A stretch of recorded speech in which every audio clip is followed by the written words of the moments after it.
Zaker party একটা আধ্যাত্মিক party. এই পার্টি হচ্ছে আল্লাহ রাসুলের পার্টি। এই পার্টি হচ্ছে অলি আল্লাহদের পার্টি। এটা হলো বড় শক্তি। আল্লাহ রাসুলের শক্তি হলো জাকের পার্টির বড় শক্তি। আপনারা জানেন যে 2023 সালে যে নির্বাচন, প্রহসনমূলক যে নির্বাচন হয়েছিল এবং দিনের ভোট রাতে হয়েছিল, এই নির্বাচন জাকের পার্টির মহামান্য চেয়ারম্যান মহোদয় প্রত্যাখ্যান করেছে। এবং আমরা একই দিনে 2023 সালের 17ই ডিসেম্বর আমরা একই দিনে একই সময় সকাল 9 ঘটিকার সময় মাননীয় জেলা প্রশাসকের বরাবরে 217 আসনের এমপি মনোনয়ন প্রত্যাহার করেছিলাম।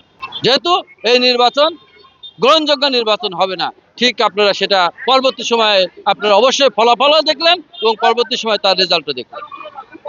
আমাদের প্রথম কার্যক্রম হচ্ছে আত্মমানবতার সেবায় জাক পার্টি হলো জাকের পার্টি। আমাদের মানুষের সেবায় আমাদের বড় মূল আমাদের মানুষের সেবা। এই সেবা করতে যে যদি কোনো জায়গায় কোনো জবাবদিহিতার আওতায় কাউকে আনতে হয়, আমরা সেটাই আগে আনব। এবার জাকের পার্টির 300 আসনের প্রার্থী জাকের পার্টি রেডি করে রেখেছে। যদি নির্বাচন বাংলাদেশে হয়ে থাকে তাহলে জাকের পার্টি 300 আসনেই প্রার্থী দেবে এবং 300 আসনেই জয়যুক্ত লাভ করবে। কিছু জায়গায় বাধার সম্মুখীন হচ্ছে, আবার মানুষ যখন আমাদের কথাবার্তা যখন শ্রবণ করছে, ঠিক সেই সময় আবার তারা উল্টে ঘুরে জাকের পার্টির পক্ষেই তারা চলে আসছে।